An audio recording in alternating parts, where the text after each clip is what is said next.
जय श्री राधे कृष्ण। नमस्कार प्रिय भक्तगणों, हर वर्ष सावन मास में पड़ने वाली अमावस्या तिथि को हरियाली अमावस्या या फिर श्रावणी अमावस्या कहा जाता है। हिंदू धार्मिक मान्यताओं के अनुसार अमावस्या के दिन पितृलोक से पितर पृथ्वी पर आते हैं और उम्मीद करते हैं कि अपने वंश से उनको तृप्त किया जाएगा। इस वजह से अमावस्या के दिन पितरों की तृप्ति के लिए तर्पण, पिंडदान, श्राद्ध कर्म आदि करते हैं। अमावस्या की तिथि भगवान विष्णु, शिव जी और पितरों को समर्पित है। इस दिन गंगा स्नान के साथ जप, तप और दान भी किया जाता है।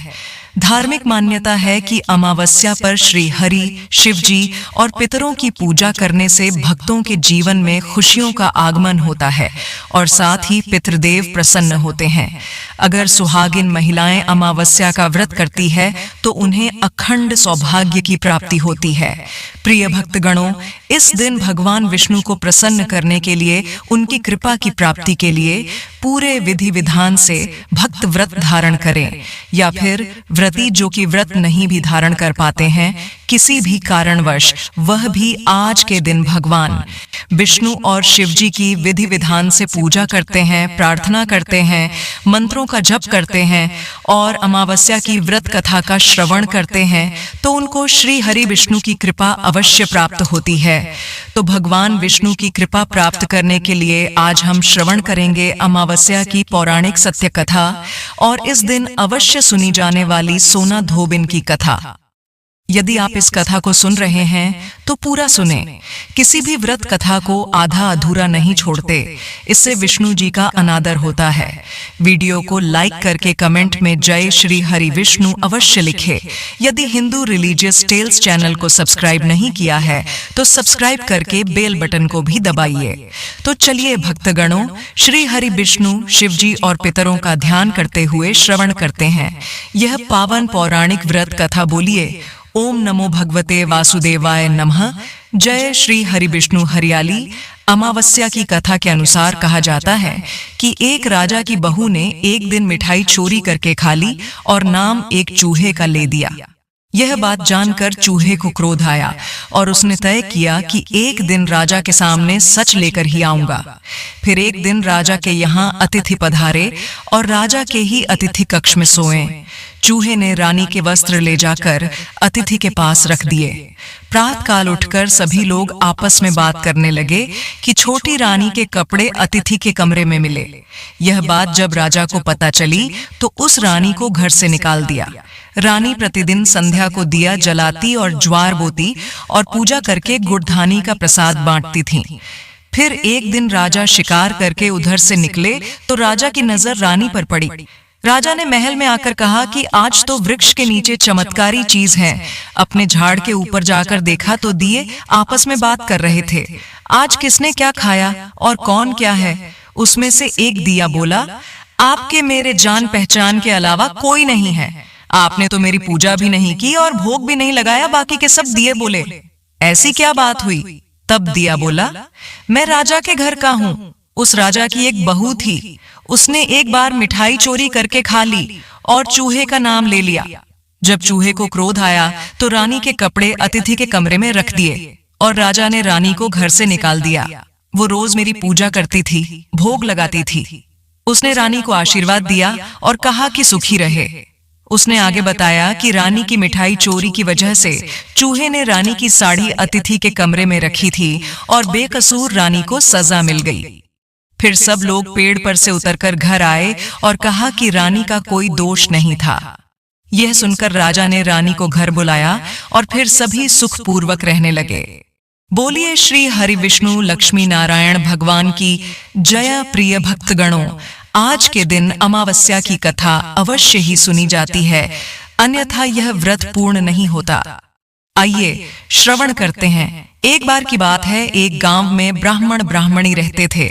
वे दोनों भगवान के सच्चे भक्त थे। उनके घर में सारी सुख सुविधाएं थीं, परंतु दंपति संतान न होने के कारण बहुत ही दुखी रहते थे। भगवान की पूजा आराधना करते सालों बीत चुके थे, लेकिन उनके घर में संतान की प्राप्ति नहीं हुई।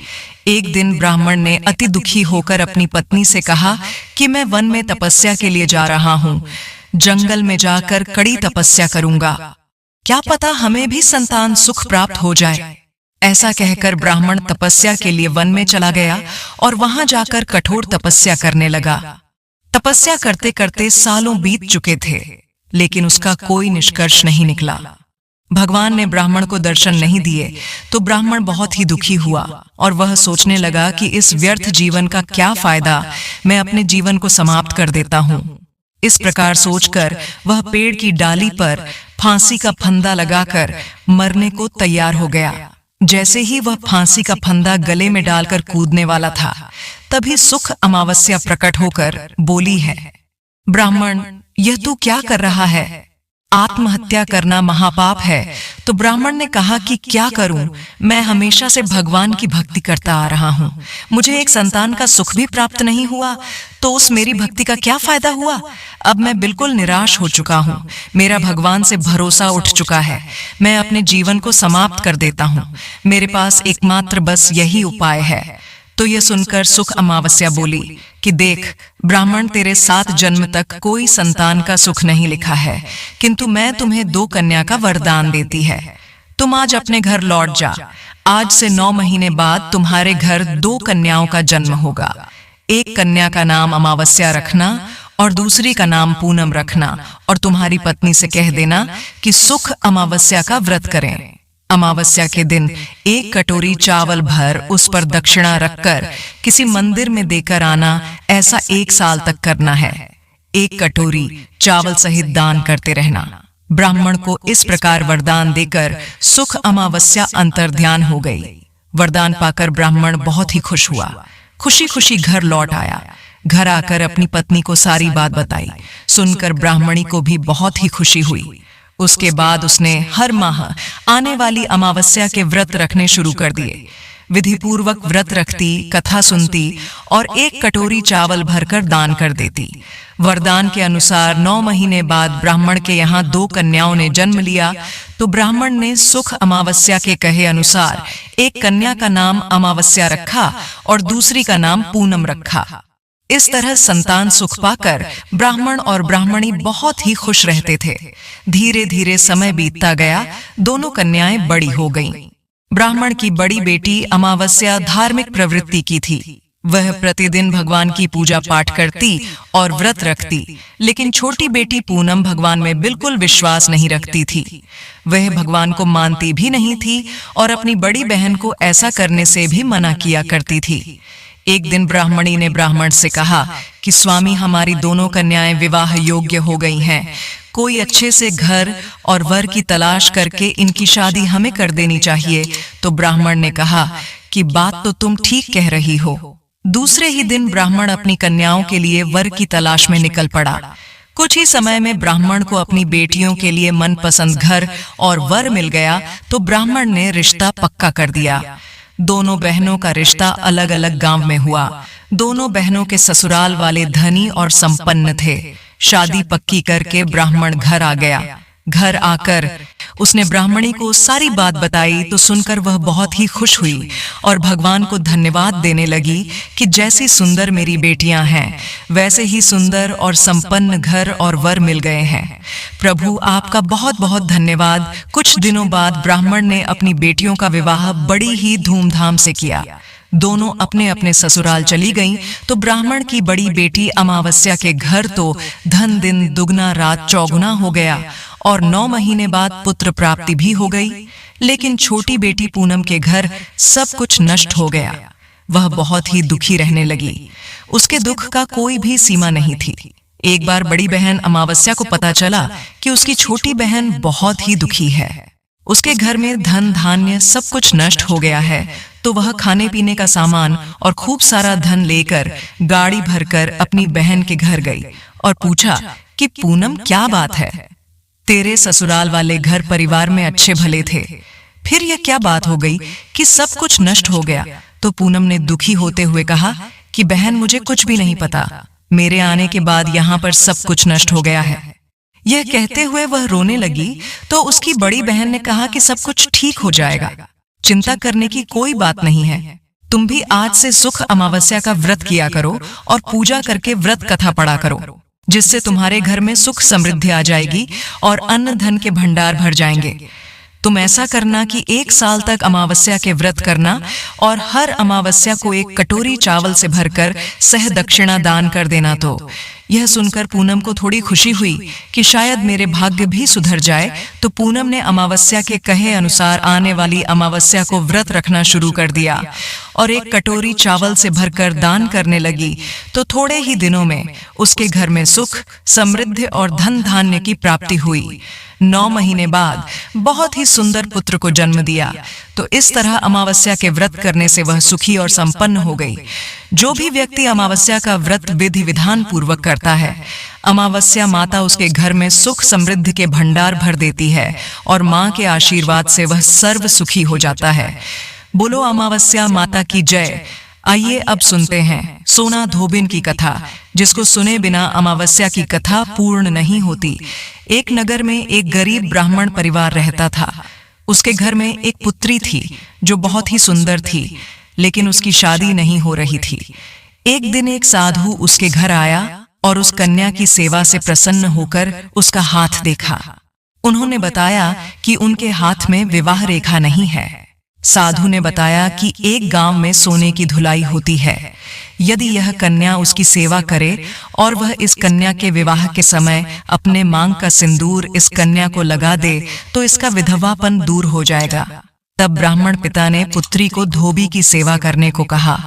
पिता के कथन के अनुसार वह लड़की रोज सुबह सोना धोबन के घर जाती थी और उसके घर की साफ सफाई के साथ सारा काम करके वापस घर आती थी। सोना धोबन ने बहू से कहा कि आजकल तुम घर का काम बहुत जल्दी कर लेती हो, पता भी नहीं चलता। फिर उसने कहा कि वह कोई काम नहीं करती, पता नहीं ये सब कौन करता है। अगले दिन से सास बहू निगरानी करने लगी। काफी देर बाद सोना धोबन ने उस लड़की को पकड़ लिया और उससे पूछा कि तुम इतने दिनों से मेरे यहाँ ये सब काम क्यों कर रही हो। फिर उसने सोना धोबन को सारी बात बताई। सोने की धुलाई की जाती है।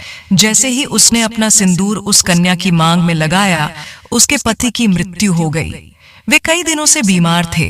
एक ब्राह्मण परिवार के घर से लौटते समय सोना धोबन ने 108 ईंटों की भंवरी रास्ते में पड़ने वाले पीपल के पेड़ को दी और उसकी 108 बार परिक्रमा की। इसके बाद पानी पिया। उस दिन वह सुबह से उपवास कर रही थी और बिना पानी पिए थी। पीपल की परिक्रमा करते ही उसका पति जीवित हो गया। उस दिन सोमवती अमावस्या थी। धार्मिक मान्यताओं के अनुसार जो महिला सोमवती अमावस्या से भंवरी देने की परंपरा शुरू करती है और हर अमावस्या को भंवरी देती है, उसके सुख सौभाग्य में वृद्धि होती है। अब सुनते हैं गणेश जी की कथा। यह कथा सुनाना अत्यंत महत्वपूर्ण है। एक बार गणेश जी ने पृथ्वी के मनुष्यों परीक्षा लेने का विचार किया। वे अपना रूप बदलकर पृथ्वी पर भ्रमण करने लगे। उन्होंने एक बालक का रूप बना लिया। एक हाथ में 1 चम्मच में दूध ले लिया और दूसरे हाथ में 1 चुटकी चावल ले लिए और गली गली घूमने लगे। साथ ही साथ आवाज लगाते चल रहे थे, कोई मेरे लिए खीर बना दे, कोई मेरे लिए खीर बना दे। कोई भी उन पर ध्यान नहीं दे रहा था, बल्कि लोग उन पर हंस रहे थे। वे लगातार एक गांव के बाद दूसरे गांव इसी तरह चक्कर लगाते हुए पुकारते रहे, पर कोई खीर बनाने के लिए तैयार नहीं था। सुबह से शाम हो गई। गणेश जी लगातार घूमते रहे। एक बुढ़िया थी, शाम के वक्त अपनी झोपड़ी के बाहर बैठी हुई थी। तभी गणेश जी वहां से पुकारते हुए निकले कि कोई मेरी खीर बना दे, कोई मेरी खीर बना दे। बुढ़िया बहुत कोमल हृदय वाली स्त्री थी। उसने कहा, बेटा मैं तेरी खीर बना देती हूँ। गणेश जी ने कहा, माई अपने घर में से दूध और चावल लेने के लिए बर्तन ले आओ। बुढ़िया एक कटोरी लेकर जब झोपड़ी बाहर आई तो गणेश जी ने कहा, अपने घर का सबसे बड़ा बर्तन लेकर आओ। बुढ़िया को थोड़ी झुंझलाहट हुई, पर उसने कहा, चलो बच्चे का मन रख लेती हूँ, और अंदर जाकर वह अपने घर सबसे बड़ा पतीला लेकर बाहर आई। गणेश जी ने चम्मच में से दूध पतीले में उड़ेलना शुरू किया। तब बुढ़िया के आश्चर्य की सीमा न रही जब उसने देखा दूध से पूरा पतीला भर गया है। एक के बाद एक वह बर्तन झोपड़ी बाहर लाती गई और उसमें गणेश जी दूध भरते चले गए। इस तरह से घर के सारे बर्तन दूध से लबालब भर गए। गणेश भगवान ने बुढ़िया से कहा, मैं स्नान करके आता हूं, तब तक तुम खीर बना लो। मैं वापस आकर खाऊंगा। बुढ़िया ने पूछा, मैं इतनी सारी खीर का क्या करूंगी? इस पर गणपति जी बोले, सारे गांव को दावत दे दो। बुढ़िया ने बड़े प्यार से मन लगाकर खीर बनाई। खीर की भीनी भीनी मीठी मीठी खुशबू चारों दिशाओं में फैल गई। खीर बनाने के बाद वह हर घर में जाकर खीर खाने का न्योता देने लगी। लोग उस पर हंस रहे थे। बुढ़िया के घर में खाने को दाना नहीं और यह सारे गांव को खीर खाने की दावत दे रही है। लोगों को कुतूहल हुआ और खीर की खुशबू से लोग खींचे चले आए। सारा गांव बुढ़िया के घर में इकट्ठा हो गया। जब बुढ़िया की बहू को दावत की बात मालूम हुई, तब वह सबसे पहले वहां पहुंच गई। उसने खीर से भरे पतीलों को जब देखा तो उसके मुंह में पानी आ गया। उसे बड़ी जोर से भूख लगी हुई थी। उसने एक कटोरी में खीर निकाली और दरवाजे के पीछे बैठकर खाने की तैयारी करने लगी। इसी बीच एक छींटा गिर गया और गणपति जी को भोग लग गया और वो प्रसन्न हो गए। अब पूरे गांव को खाने की दावत देकर बुढ़िया वापस अपने घर आई तो उसने देखा बालक वापस आ गया था। बुढ़िया ने कहा, बेटा खीर तैयार है, भोग लगा लो।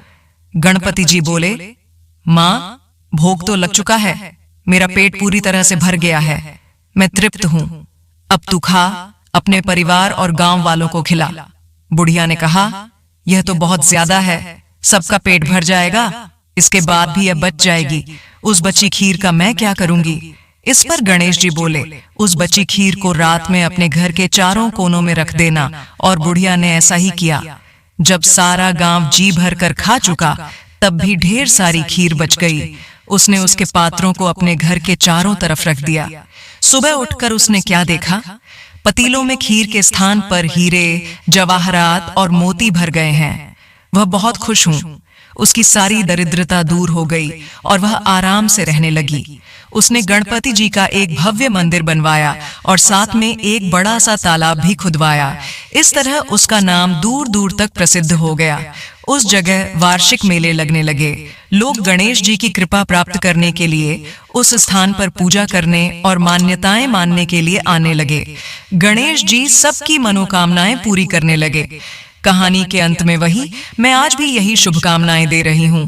कहते को, सुनते को, हुंकारे भरने वाले को जैसी कृपा गणेश भगवान ने बुढ़िया माई पर की, वैसी कृपा हम सब पर करना, हम सब पर करना। बोलिए श्री हरि विष्णु की जय। हर हर महादेव।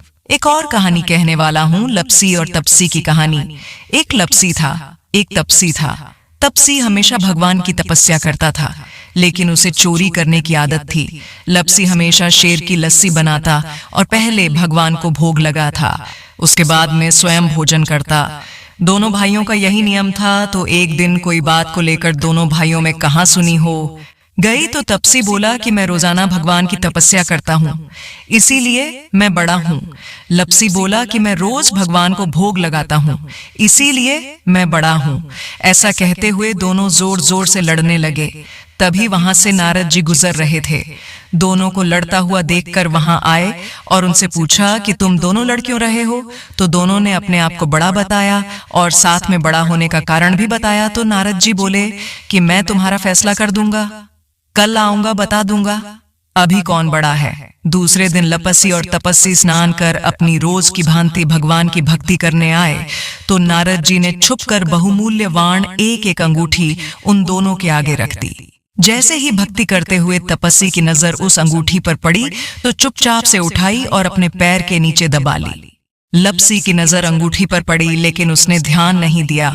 उसने पहले भगवान को भोग लगाया और फिर स्वयं भोजन करने के लिए बैठ गया। थोड़ी देर बाद नारद जी सामने आए तो दोनों ने पूछा कि अब बताओ हम में से कौन बड़ा है। तो नारद जी ने तपस्वी से खड़ा होने के लिए कहा तो वह खड़ा हुआ तो उसके पैर के नीचे दबी हुई अंगूठी दिखाई दी। तो नारद जी ने तपस्वी से कहा, तपस्या तो तुम करते हो, इतनी तपस्या करने के बाद भी तुम्हारी चोरी करने की आदत नहीं गई। यह अंगूठी मैंने ही तुम दोनों की आगे रखी थी। मैं यह देखना चाहता था कि तुम दोनों में से किसके मन में लालच है, तो तूने तो अंगूठी दिखाई पड़ते ही झट से अपने पैर के नीचे दबा ली।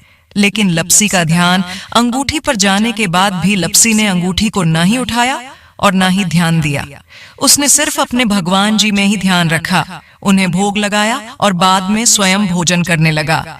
इसीलिए लपसी बड़ा है और तुम्हें तुम्हारी तपस्या का कोई भी फल नहीं मिलने वाला। जितनी चाहे मर्जी तुम तपस्या कर लो, तुम्हें इसका कोई भी फल नहीं मिलेगा। तो तपस्वी को यह सुनकर बहुत ही दुख हुआ और वह शर्मिंदा होकर नारद जी से माफी मांगने लगा और कहने लगा कि आज तक की मेरी गलती माफ करो और मुझे बताओ कि मुझे मेरी तपस्या का फल कैसे मिलेगा। आज के बाद कभी भी मैं चोरी नहीं करूंगा। तो नारद जी ने कहा कि यदि कोई गाय और कुत्ते की रोटी नहीं बनाएगा तो उसका फल तुझे मिलेगा। यदि कोई आदमी ब्राह्मण को भोजन करवाकर उसे दक्षिणा नहीं देगा तो उसका फल भी तुझे ही मिलेगा। अगर किसी को सूट साड़ी अगर हम देते हैं, उसके ऊपर अगर भेंट स्वरूप कुछ रुपए नहीं देंगे तो उसका फल भी तुझे ही मिलेगा। अगर कोई व्यक्ति दिए से दिया जलाएगा तो उसका फल भी तुझे ही मिलेगा। अगर कोई औरत आंगन लीपकर चौका नहीं लीपेंगी तो उसका फल भी तुझे ही मिलेगा। यदि कोई व्रत कथा में सारी कहानी सुन ले लेकिन तुम्हारी कहानी ना सुने तो उसका फल भी तुझे ही मिलेगा। उसी दिन से हर व्रत कथा और कहानी के साथ लपसी तपसी की कहानी कहीं और सुनी जाती है।